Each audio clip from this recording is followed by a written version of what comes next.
Quão grande amor nos tem concedido o Pai, que fôssemos chamados filhos de Deus. Eu e você temos que responder para nós mesmos. Que farei de Jesus?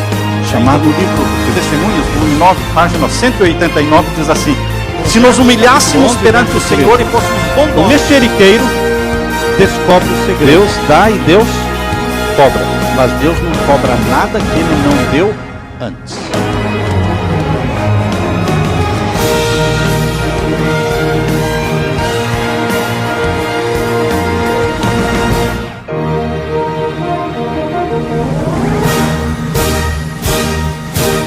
Pai Santo que estás nos céus, nós estamos na Tua presença para Te adorar.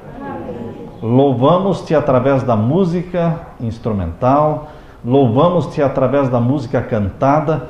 Teu nome precisa ser exaltado o tempo todo, Pai, porque o Senhor é o único digno de adoração, de reverência, de louvor, de exaltação. Te louvamos, Pai, porque o Senhor nos salvou. Nós Te louvamos porque hoje o Espírito Santo nos deu este momento agradável, onde temos aqui os nossos irmãos que vieram movidos pelo Espírito Santo para estudarem a Tua palavra. Que o Senhor derrame bênçãos do céu sobre cada um que está aqui e que agora possamos sentir a presença do Espírito Santo se movendo entre nós e dentro de nós ao estudarmos a Tua palavra, pois é em nome de Jesus que pedimos e agradecemos. Amém, Senhor. Amém. Queridos, este sermão que vamos pregar hoje para vocês é um sermão mesmo, não é um sermãozinho.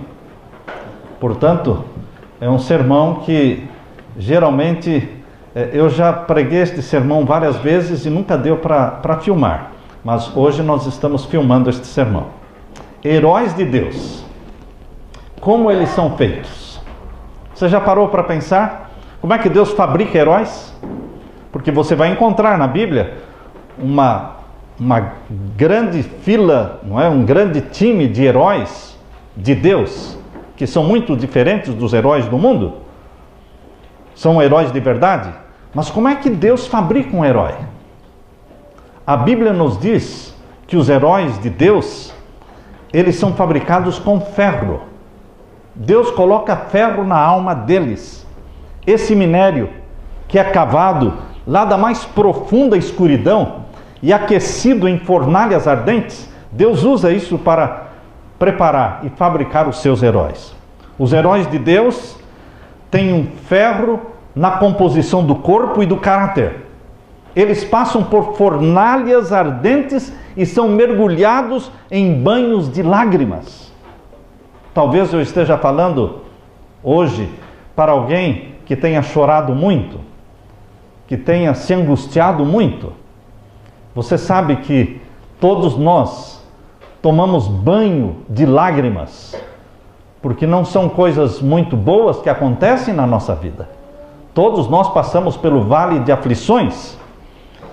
E os heróis de Deus nesta terra, eles são preparados e são feitos, mas de uma forma em que eles são amassados pelos choques da vida, eles são golpeados duramente pela marreta das provações, a marreta das humilhações, que lhes formam, que lhes dão forma para poderem ser usados por Deus. Vejam só como a Bíblia descreve a forma como Deus criou e fabricou um grande herói conhecido de todos, chamado José. Eu peço que você abra a sua Bíblia agora, em Gênesis vamos ler primeiro Salmo 105. Veja o que Deus colocou na composição do caráter de José. Salmo 105, os versos 16 a 18, explica como Deus fabricou este herói. Salmo 105, e os versos 16 a 18. Aqui nós lemos: Leiam o verso 15 antes. 15 em diante. Não toqueis nos meus ungidos, e não maltrateis os meus profetas. Os ungidos do Senhor são do Senhor. Mas como Deus fabrica estes heróis? Estes ungidos? Como Deus faz isso? Verso 16. Chamou a fome sobre a terra, falando lá do Egito. Chamou a fome sobre a terra, fez mirrar toda a planta do pão. Mandou perante eles um varão, que foi vendido por escravo, José, cujos pés apertaram com grilhões e a quem puseram em ferros. No original, em hebraico, essa frase do verso 18 diz que Deus colocou ferro na sua alma. Deus colocou ferro na alma de José. A Bíblia está revelando aqui que Deus fabrica heróis, mas dói ser fabricado como herói. Dói duramente permitir que Deus trabalhe em nós, preparando-nos para ser instrumentos nas mãos dele. Isto machuca também. As provações são as obreiras de Deus. Deus trabalha através das provações, fabricando o nosso caráter. Todos os heróis de Deus têm na alma uma composição de ferro. Os heróis de Deus não são pessoas derretidas. Conhece pessoas derretidas que se ofendem com tudo? Com um olhar, ou se alguém não cumprimentou, já ficam chateadas, já não querem mais vir à igreja, não vou mais à igreja, não me cumprimentaram, não me deram cargos, não me trataram bem. São pessoas muito sensíveis aos maltratos, são pessoas muito derretidas. Mas eu li que os heróis de Deus não podem ser pessoas derretidas. Eu li um pensamento escrito por George Moore. George Moore disse assim: nós precisamos ter a paciência de um burro, a mansidão de um cordeiro e a pele de um rinoceronte. Os heróis de Deus, que um dia habitarão no novo céu e na nova terra, eles não são pessoas derretidas. Por quê? Eles têm a paciência de um burro, a mansidão de um cordeiro e a pele de um rinoceronte. José, ele foi detestado. José foi odiado pelos seus próprios familiares desde a sua infância.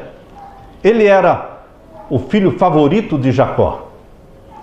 E para complicar a situação, seu pai lhe deu uma capa que nenhum outro irmão tinha, uma capa toda colorida. E para complicar mais ainda, ele gostava de usar a capa.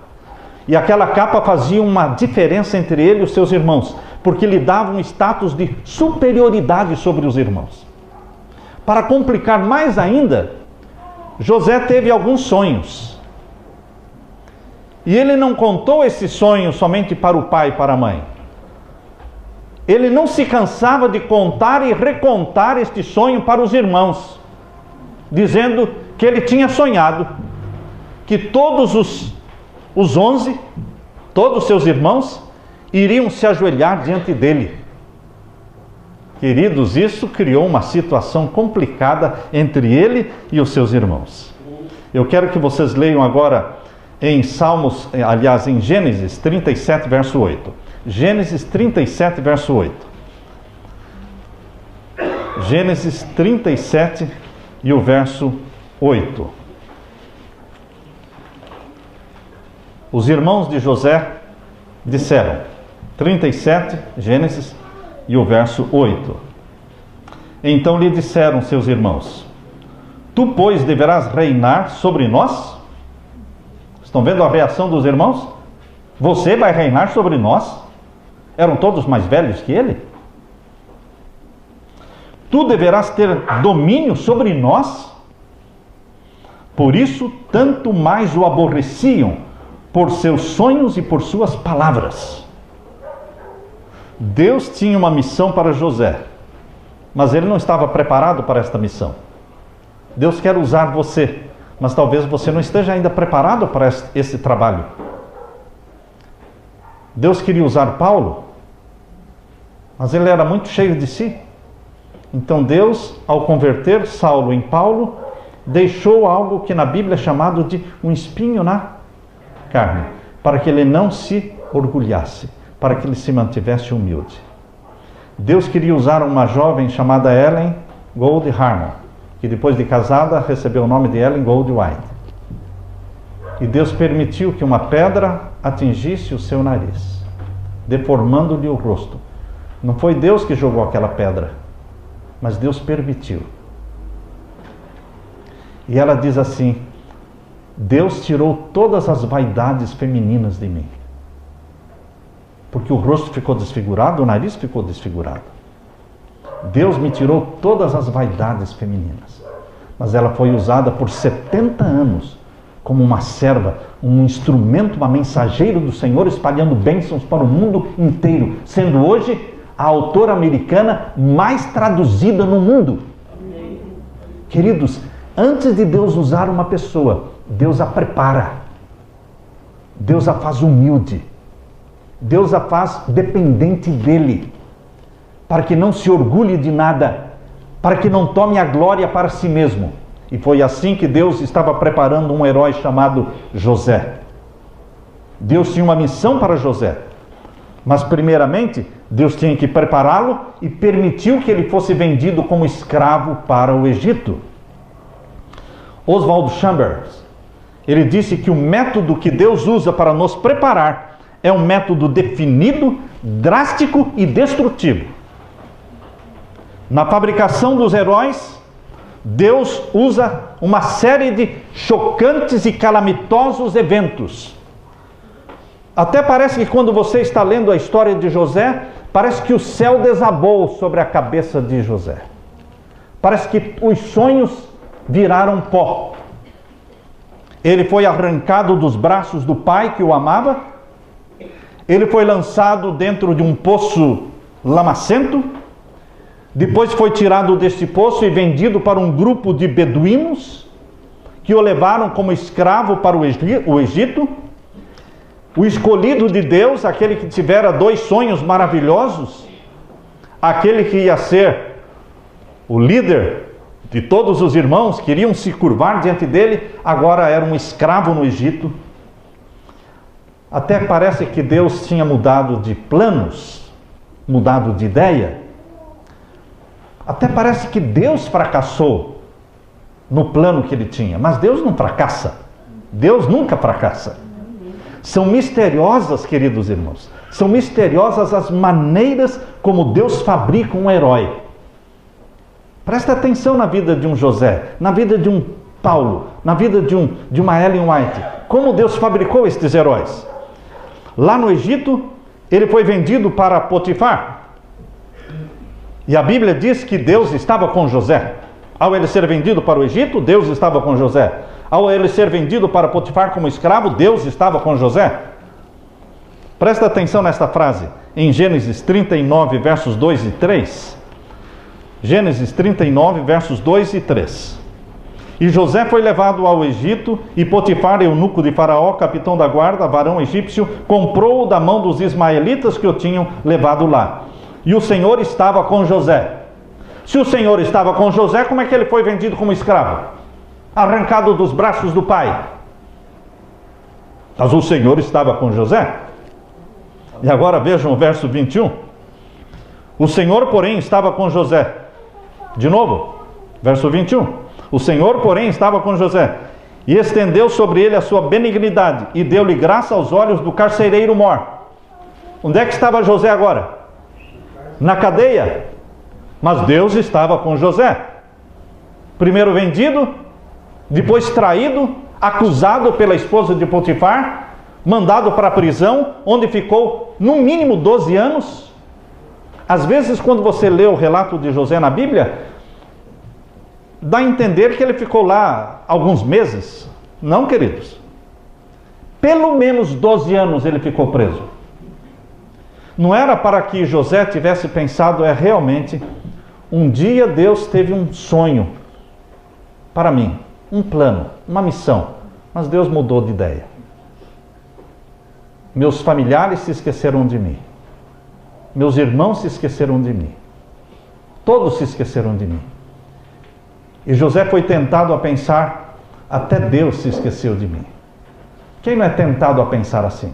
Lembra-se que João Batista foi tentado a pensar, Deus se esqueceu de mim?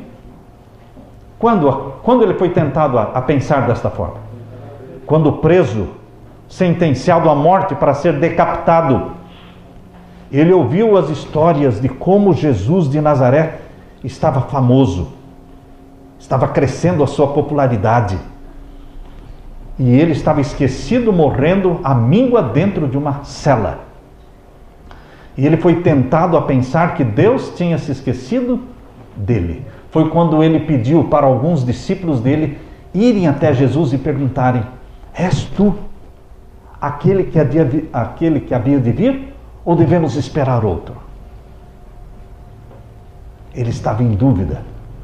Mas, queridos, Deus fabrica heróis através de sofrimentos. Ah, se Deus pudesse usar outros métodos, que não fossem os sofrimentos e as provações. Mas Deus não usa outros métodos. Deus usa o sofrimento para prepará-lo para o céu. Deus usa os sofrimentos para preparar o herói que vai ser usado nas mãos de Deus na salvação de almas. A vida de José, uma vida de tragédias, uma série de tragédias. E agora, queridos, eu quero ler para vocês o que está em João capítulo 16, verso 12. Abra sua Bíblia. Em João capítulo 16, verso 12. Graças a Deus, Ele não nos fala de todas as coisas ruins que ainda poderão acontecer na nossa vida. Porque se Ele falasse, nós nos sentiríamos esmagados. Mas Ele não fala. Deus vai soltando aos pouquinhos. Ele vai contando aos pouquinhos. Em João capítulo 16, verso 12, está escrito assim. 16, 12, do Evangelho de João. Ainda tenho muito que vos dizer, mas vós não o podeis suportar agora. Por que é que Jesus não falou tudo o que tinha que falar? Nós não somos assim? Senta aí e me conte tudo o que tem que contar. Me conte tudo, não me esconda nada. Quero saber toda a verdade. Será que estamos preparados para ouvir toda a verdade? Será que Deus poderia falar para você tudo o que Ele tem para falar? Não. Não pode. Jesus não pôde falar para os discípulos.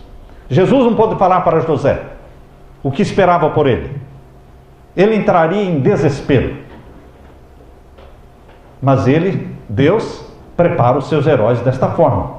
Ele vai falando aos pouquinhos e dando força para você resistir no dia a dia. Basta cada dia o seu próprio mal. Basta cada dia o seu próprio mal. Não vamos sofrer pelo amanhã. Vamos viver cada dia nas mãos de Deus. Nosso Pai Celestial conhece o fim desde o princípio. Ele conhece os detalhes de todas as coisas que vão acontecer na minha vida, na sua vida. Quando em 1997, em abril de 97, nossa família toda foi para os Estados Unidos. E eu fui lá para fazer o doutorado. Eu tinha 12 amigos que iam... Eu não tinha bolsa para fazer o doutorado, mas 12 amigos disseram: pode ir que nós vamos te sustentar, pagar o seu doutorado. Eu fui feliz da vida. Já pensou fazer um doutorado lá nos Estados Unidos, com tudo pago? Fui feliz. Queridos, dos 12, somente um me ajudou. Eu fui descascar alho, lavar louça, limpar casa, entregar pizza, fazer qualquer coisa que aparecia para fazer para sustentar a mim e a minha família. E enquanto eu estava limpando casa e fazendo trabalhos, eu pensava: Senhor, se o Senhor tivesse me falado lá no Brasil que eu viria para cá, e dos 12 somente um ia me ajudar, e que eu ia ter que fazer tudo isso para sobreviver, eu não teria vindo. É como se Deus dissesse assim: eu sabia, por isso eu não falei, porque eu queria que você viesse. E Deus nos sustenta no pão de cada dia, mas não fala toda a verdade, irmãos. Ou você acha que você conhece toda a verdade? Às vezes nós somos tentados a pensar que nós conhecemos toda a verdade que existe para ser conhecida. Não, queridos. Deus vai revelando aos poucos. Nosso Pai Celestial conhece o fim desde o princípio. Mas Ele não conta dos desapontamentos de amanhã. Ele não nos conta das traições da semana que vem. Ele não nos fala da perda dos amigos. Ele não nos fala da solidão e do abandono quando nos sentiremos esquecidos. A pergunta que eu faço é: como é que nós vemos estes indesejáveis acontecimentos na nossa vida? Como você vê? Como consideramos as coisas ruins que acontecem na nossa vida? Será que temos alimentado amargura, ressentimento contra as pessoas ou contra Deus? Como dizia uma mulher, ela me disse: há 7 anos eu não converso com Deus, estou de mal com Deus. Por quê? Porque eu tinha uma filha só. Eu só tinha uma filha. E Ele levou. Eu fiquei revoltada com Deus. Como é que você recebe os golpes da vida, irmãos? Deus, o Pai, só tinha um filho também. Só um. Filho único. Filho unigênito de Deus. E Ele morreu na cruz. Ele desceu do céu para a terra, arriscando a vida. Queridos, foi assim com o Filho unigênito de Deus. E você que quer ser filho de Deus, filha de Deus, você acha que Deus vai agir com você diferente da maneira como Ele agiu com o Filho unigênito dele? Não. Deus trata os filhos iguais, usando a escola das provações. As obreiras de Deus são as provações, para purificar o nosso caráter e fabricar em você aquilo que Ele chama de heróis da fé. Há uma maneira diferente de enxergar as coisas que nos acontecem. O caminho dos santos e humildes homens e mulheres de Deus sempre tem sido o caminho das provações, da rejeição. Deus está cumprindo o propósito a despeito de tudo o que nos acontece. Ele está operando em você, embora pareça que Ele se esqueceu de você. Silenciosamente, invisivelmente, inexoravelmente, Deus está tomando o pior que nos acontece, coisas ruins que nos acontecem, e lentamente está revertendo tudo isso para o nosso bem. Ele sabe fazer isso. Pegar o que acontece de ruim e transformar em bem. Ele é especialista em fazer isso. Escutem só José falando com os seus irmãos. Abram a Bíblia agora em Gênesis 45. Gênesis 45 e os versos 4 e 5. Agora José já era governador do Egito. Agora José se encontrou com os seus irmãos.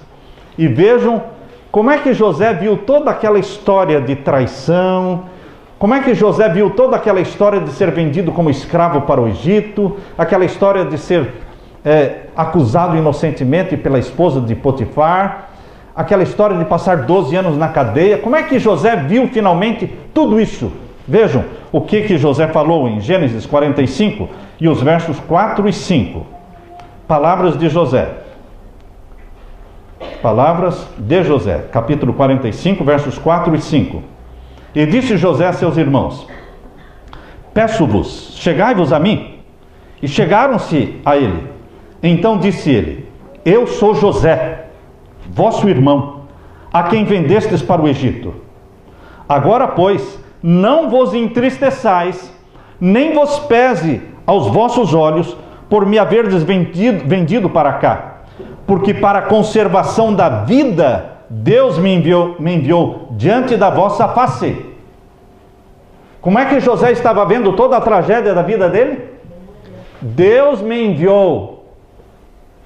Deus me enviou antes de vocês, para a preservação da vida. Preservação da vida.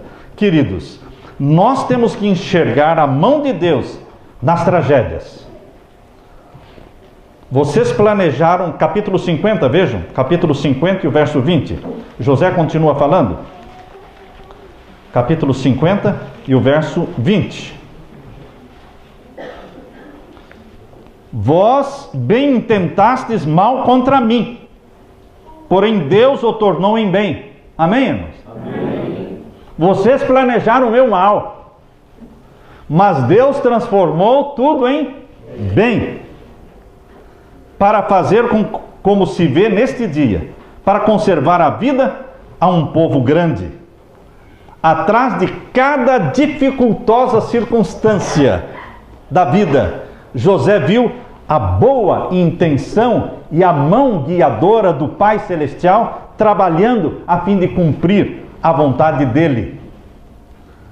Eric Liddell, ele é mais conhecido como o herói do filme Carruagem do Fogo. Eric Liddell escreveu assim: as circunstâncias podem parecer arruinar nossas vidas e os planos de Deus, mas Deus não está indefeso em meio às ruínas. Nossas vidas quebradas não estão perdidas nem inúteis. O amor de Deus ainda está trabalhando. Ele vem e toma cada calamidade e usa-a vitoriosamente, cumprindo o seu maravilhoso plano de amor. A principal coisa, queridos, é conseguir ver Deus operando nesses momentos difíceis. Na hora escura, conseguir olhar e enxergar a luz da mão de Deus, guiando os nossos passos. Se as circunstâncias que nos cercam a vida vêm de Satanás, e Satanás prejudica a sua vida, com roubo, com acidentes, com doenças, com mortes, com perda de emprego. Satanás gosta de bagunçar a vida dos filhos de Deus. Só que lembrem-se que Deus é quem é o soberano do universo. Amém. Satanás é um poder vencido. Satanás gosta de atrapalhar e bagunçar a vida dos filhos de Deus, mas ele não pode, a menos que Deus permita. Então, meu querido irmão, quando as coisas ruins nos acontecem, nós deveremos levantar os olhos para o céu e falar: Senhor, eu não entendo por que está me acontecendo isso, mas eu sei que o Senhor está no controle, porque o Senhor é soberano e Satanás é um poder vencido. Aqueles que nos perseguem e nos fazem sofrer estão como que segurando na nossa boca, nos nossos lábios, o cálice que a mão do Pai misturou. Nenhuma pessoa trata mal você, nenhuma pessoa o trai, nenhuma pessoa o prejudica sem que Deus tenha permitido. Então não fique com raiva da pessoa e não fique amaldiçoando a pessoa. Lembre-se, se aquela pessoa me fez isso, Deus permitiu. Então Deus tem algum plano. Não vou criticar a pessoa, não vou odiar a pessoa, eu vou orar por ela, mas Deus tem algum plano em permitir esta tragédia na minha vida, a perda do emprego, ou a perda da saúde, ou a perda de amigos. Quando nós enxergamos além do fato que está ocorrendo, acontecendo, irmãos, nós podemos ver a mão de Deus e dar glória a Deus. Deus nos ajudará a beber o cálice da amargura, como fez com Jesus. Quando Jesus, no jardim do Getsemane, clamou por 3 vezes, 3 vezes ele disse: Pai, se possível, passe de mim este cálice. Era o pai que estava ali fazendo o filho sofrer? Não. Era o pai que estava alegre porque o filho estava suando gotas de sangue? Não. Quem estava atormentando Jesus? Satanás. Mas com a permissão de quem? Do Pai. A permissão do Pai. Mas por que o Pai permitia? Porque o Pai queria algo maior, que era a salvação de cada pecador, a salvação do planeta Terra. E quando o filho dizia: Pai, se possível, tira de mim esse cálice, tire para que eu não beba. Era como que o pai dizendo: Filho, Você terá que morrer. Você terá que morrer. Eu tenho um propósito maior. Eu tenho um propósito superior a todo esse sofrimento que você está tendo. E você vai ficar satisfeito quando você ver os resultados deste sofrimento. Por isso que em Isaías 53 diz que Jesus, o Cordeiro de Deus, ele viu o seu sacrifício e ficou satisfeito. Mas naquela hora dura, escura, que ele estava suando sangue, irmãos, ele não estava vendo isso. Portanto, quando estiver acontecendo alguma coisa difícil, quando você estiver andando e atravessando o vale da sombra da morte, lembre-se, tu estás comigo, Senhor. A tua vara e o teu cajado me consolam. Preparas uma mesa perante mim, na presença dos meus inimigos. Unges a minha cabeça com óleo e o meu cálice transborda. Ainda que eu ande pelo vale da sombra da morte, não temerei mal algum, porque tu estás comigo. Deus o Pai estava com o Filho no Getsemane na cruz. Aquelas trevas que cobriram a cruz de Cristo, trevas, foi para encobrir a presença do Pai. O Pai estava junto à cruz do Filho, mas o Filho não estava vendo, porque os nossos pecados foram colocados sobre ele e fizeram separação entre ele e o Pai. Os nossos pecados fizeram separação entre ele e o Pai. Por isso ele não via a presença do Pai ali. E ele clamou em desespero: Deus meu, por que me desamparaste? Mas nunca o Pai esteve tão perto do Filho como naquele momento em que ele disse: por que me desamparaste? Quando você estiver passando por momentos difíceis, quando você for tentado a pensar que Deus se esqueceu de você, talvez seja um momento em que Deus esteja mais perto de você. Só que você não está vendo. Mas pela fé, acredite que os olhos do Pai não se desviam de você. Você não desvia os olhos dos seus filhos. Quando seus filhos saem, você fica olhando, você fica prestando atenção, você não perde um minuto os filhos à vista. Você quer ficar acompanhando. Nosso Pai é assim. Queridos, Efésios capítulo 1, verso 11. Abra sua Bíblia. Efésios capítulo 1 e o verso 11. Não existem acidentes no universo. Como é que é, pastor? Não existem acidentes no universo. Nenhuma molécula dissidente destrói o plano de Deus.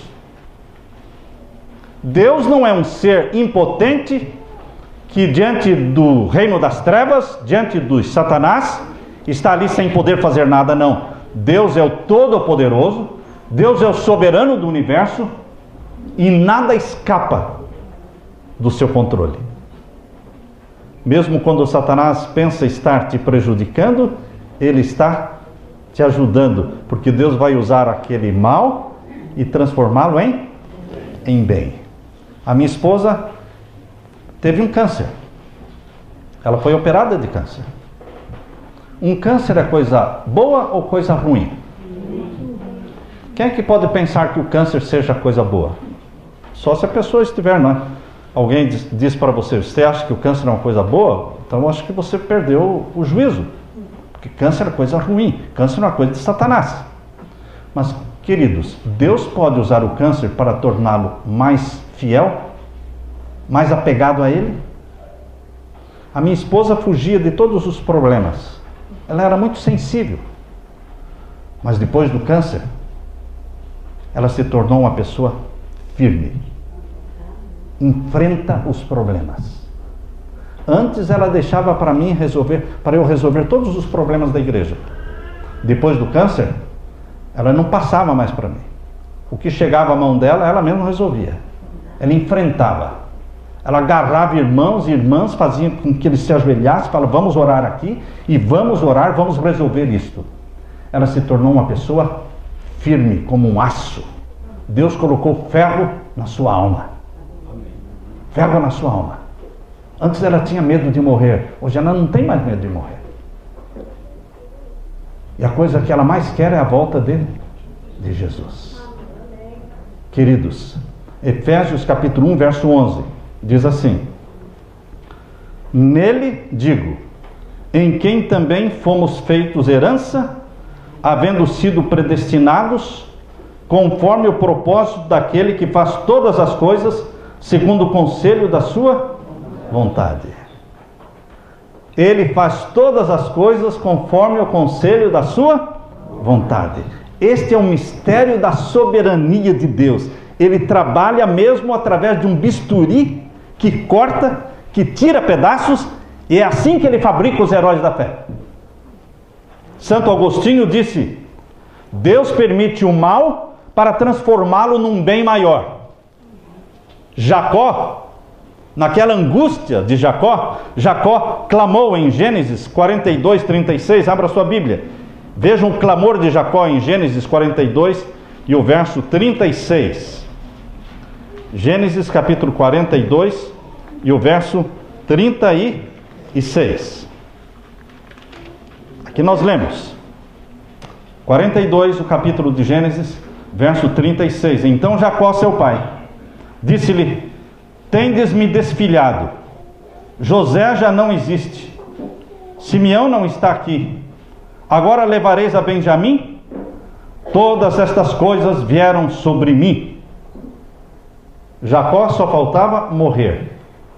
Tudo está caindo sobre mim. Todas as coisas são contra mim. Outra tradução diz. Queridos, no momento em que Jacó falou, todas as coisas são contra mim, era exatamente o momento em que Deus estava fazendo o sol brilhar na vida dele, para que ele novamente encontrasse José e abraçasse José. Estava faltando poucos dias para ele rever o filho perdido. E ele estava dizendo: tudo neste mundo é contra mim. Vocês sabem qual é a hora mais escura da noite?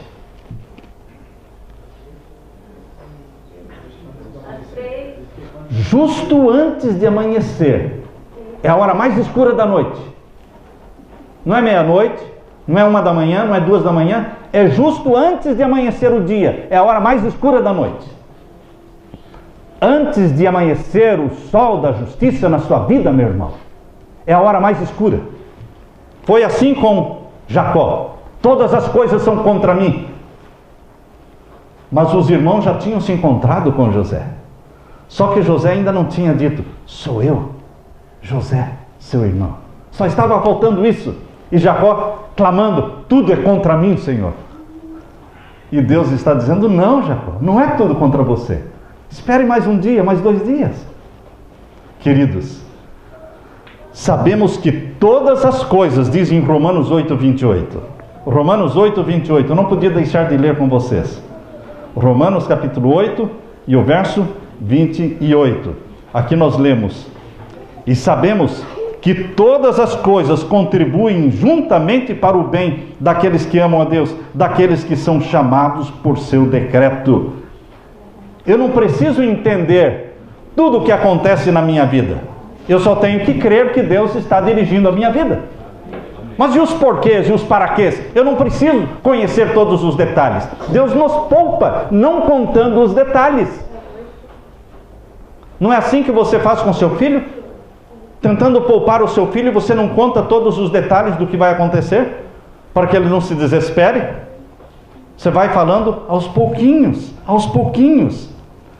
Eu só preciso aceitar que a mão de Deus está por trás de tudo, acima de tudo, trabalhando, cortando, moldando, polindo, tirando as arestas, queimando as escórias do nosso caráter. Deus está fabricando heróis para o céu. Anne Johnson Flint.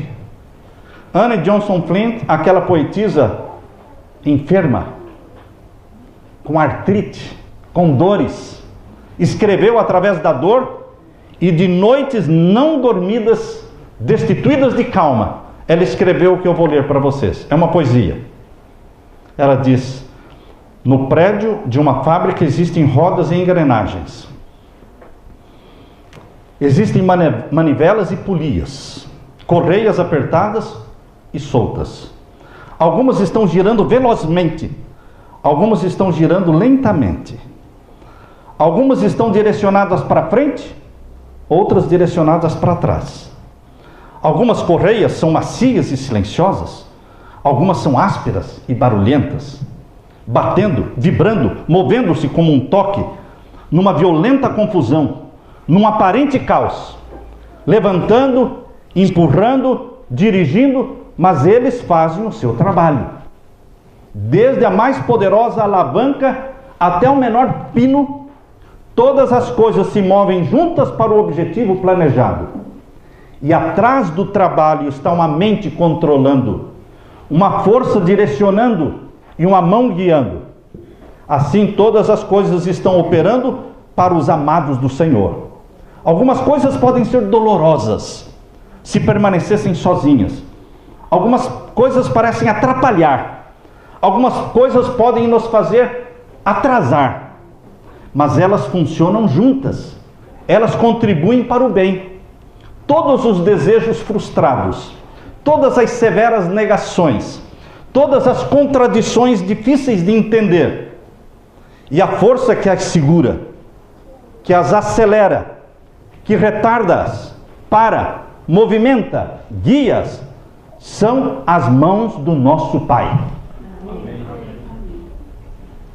Søren Kierkegaard, filósofo, teólogo dinamarquês, uma vez disse que a maioria de nós age como aquele aluno que antes do exame de matemática roubou do professor as respostas. E no exame ele não trabalhou com os problemas, ele só colocou as respostas. Nós parecemos este aluno que não queremos trabalhar com os problemas. Nós já vamos direto para a solução. Não. Deus não dá a solução diretamente, de graça. Deus quer que você aprenda a trabalhar com os problemas. Minha esposa aprendeu a trabalhar com os problemas, porque a nossa vida é cheia de problemas. Fora da igreja e dentro da igreja. O sofrimento é um problema. Nós queremos fugir dele. Mas Deus não permitiu que Jesus fugisse. A Bíblia diz de que agora nós conhecemos só em parte. Lembra esse verso lá em 1 Coríntios 13, 9? Aqui nós só conhecemos em parte. Mas naquele dia, nós conheceremos como também seremos conhecidos.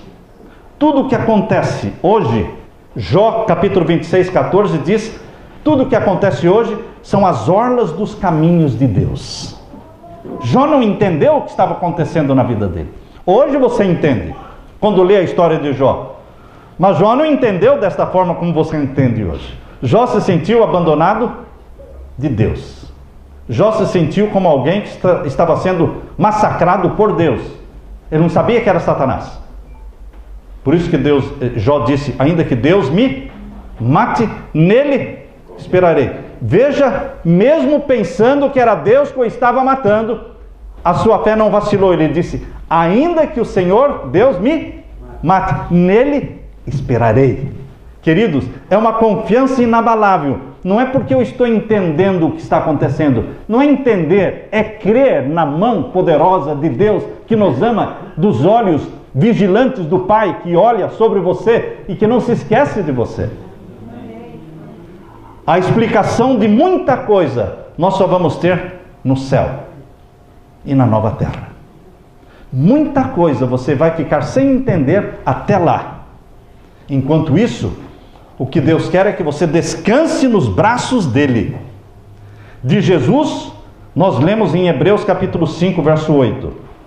Se aconteceu com Jesus, é provável que vá acontecer também com os outros filhos e filhas de Deus. Hoje Deus o Pai não tem só um filho. Hoje Deus o Pai tem milhares e milhares de filhos e filhas comprados pelo sangue de Jesus. Amém? Amém. E Deus o Pai se propõe a trabalhar e tratar estes filhos e filhas do jeito que Ele tratou o filho amado que Ele tem. Leia agora Hebreus capítulo 5 e o verso 8. Hebreus capítulo 5 e o verso 8. Aqui lemos. Ainda que era filho, aprendeu a obediência por aquilo que padeceu. Era filho de Deus, mas aprendeu a obediência como? Pelo padecimento. Jesus padeceu dentro de casa, porque os irmãos não entendiam a missão de Jesus. Os próprios irmãos de Jesus, filhos de José, eram mais velhos do que ele. José era viúvo quando se casou com Maria, já tinha filhos, e queriam mandar em Jesus. Ele padeceu dentro de casa, padeceu dentro da igreja, porque os líderes judaicos não entenderam a missão de Jesus e não o aceitaram como Messias. E Deus, o Pai, permitiu que o seu Filho unigênito aprendesse a obediência através do padecimento. Existe um outro verso, queridos. Se não ficou claro este verso, leia Hebreus capítulo 2, verso 10. Hebreus capítulo 2 e o verso 10. Aqui diz: porque convinha que aquele para quem são todas as coisas, e mediante quem tudo existe, está falando de Jesus, trazendo muitos filhos à glória, consagrasse pelas aflições o príncipe da salvação deles. Cristo Jesus foi consagrado príncipe da nossa salvação, através de quê? Consagrasse pelas aflições. Ele foi consagrado príncipe da nossa salvação, pelas aflições que passou. Como é que você se torna herói de Deus? Heroína de Deus? Pelo sofrimento. Contínua rejeição, profunda solidão, incompreensão, ingratidão, foram os instrumentos usados por Deus para fabricar o herói chamado José, para fabricar o herói chamado Jesus. Ele não mudou o método ainda hoje.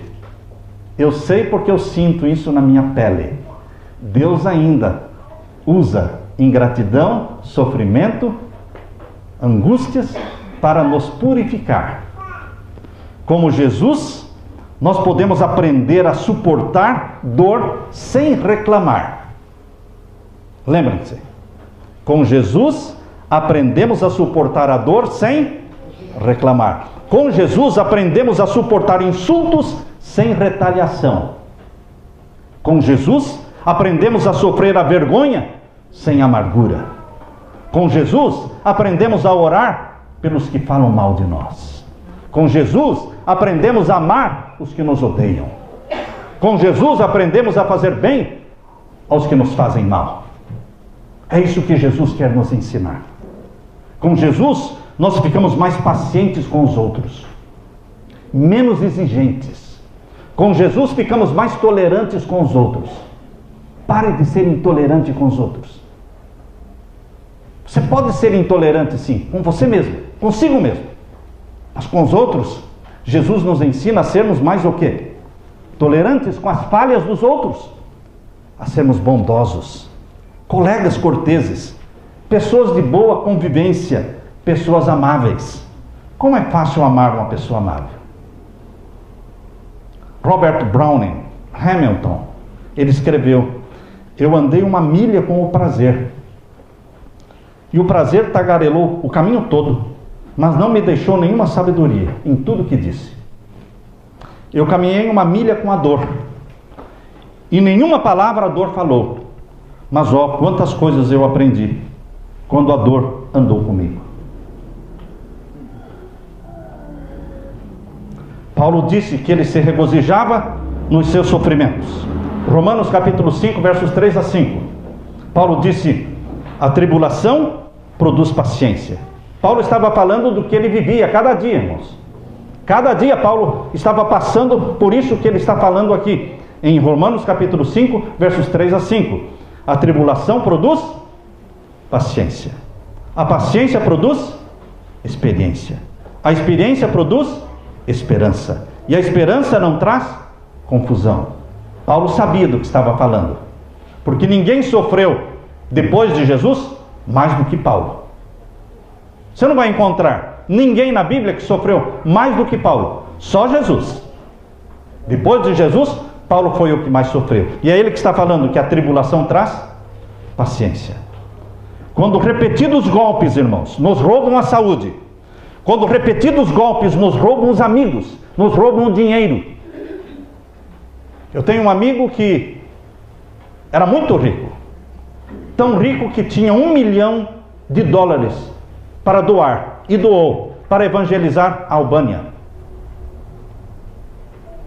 E a questão de 1 ano atrás, conversando com ele, ele disse: e agora? Você não tem mais nada. Não tenho mais nada. E eu perguntei: e você acha que isso foi mal para você? Ele falou: não. Eu acho que foi a mão de Deus que me tirou tudo, para eu me salvar. A maneira como ele viu a mão de Deus, quando lhe roubaram e ele perdeu todo o seu dinheiro. Mesmo que você sofra, Deus então se torna a única coisa importante na vida. É quando você e eu sofremos que tudo na vida perde o valor e Deus se torna a coisa mais importante da nossa vida. Eu cheguei a um ponto na minha vida que só existe Deus. É a coisa mais importante. A minha esposa e eu só sonhamos com o céu. Só com o céu. Nada mais com esta terra. Um incrédulo, um ateu, e querendo fazer piada de Deus, piada em cima do sofrimento de um cristão, esse ateu chegou para um cristão que estava sofrendo há 20 anos, de dor física. E esse ateu falou: e daí, amigo? O que você pensa de Deus agora, depois de 20 anos sofrendo nessa cama? E aquele cristão respondeu: eu penso nele mais do que nunca. Eu penso nele mais do que nunca. Eu li que o pastor Oswald Sanders, ele assumiu uma igreja, era um pastor novo. Como pastor novo, ele estava fazendo o seu primeiro sermão na igreja.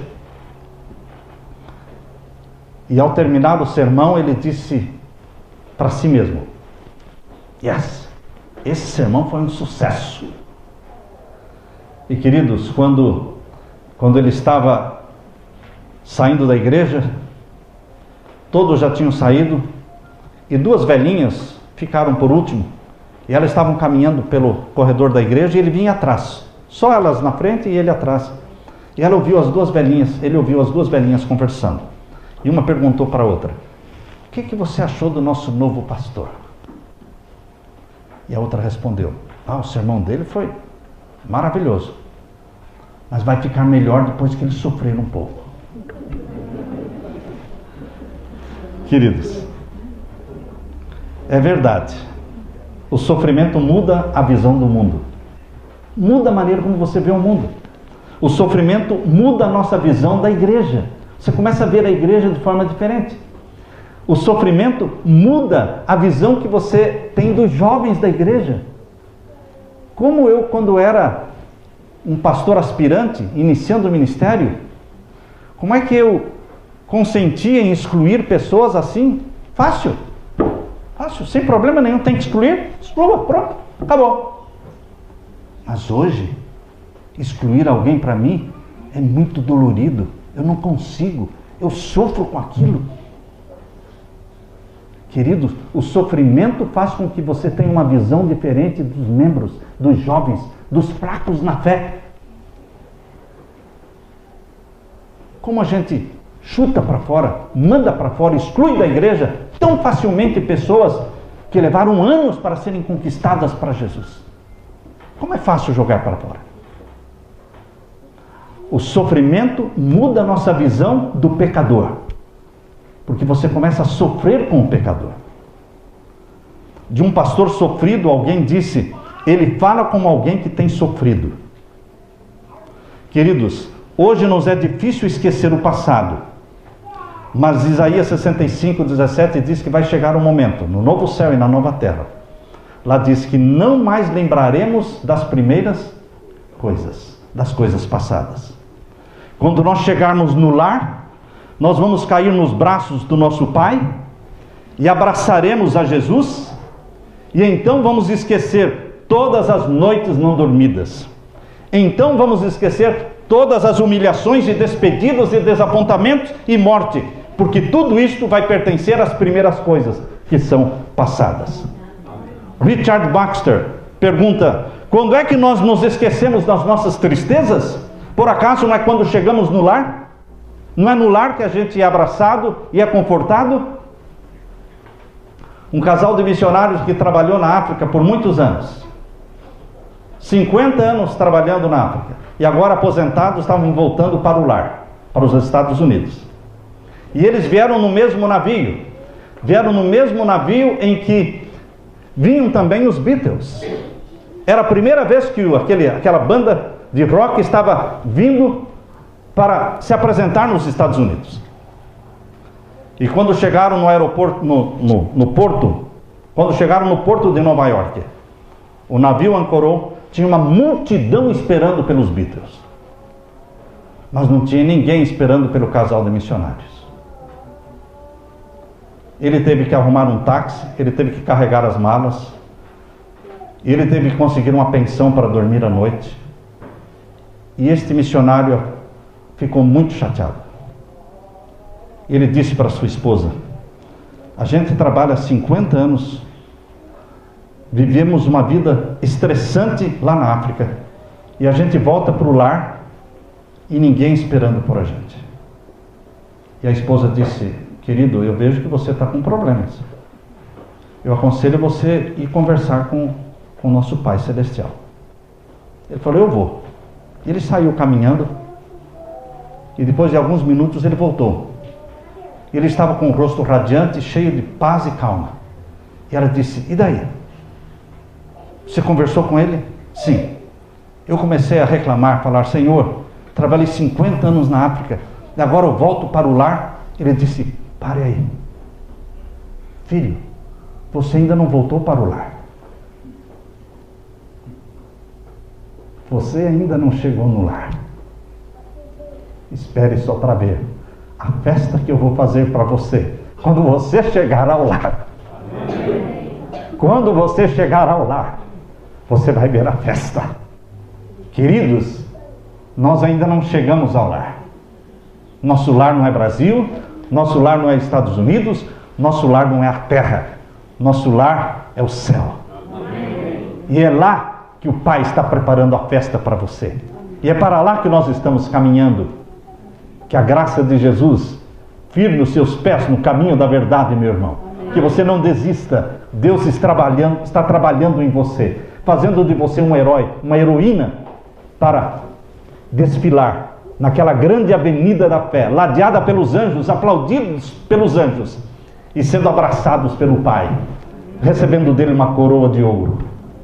Que Deus te dê esta bênção, meu irmão. É a minha oração. Amém? Amém. Amém. Louvado seja o Senhor.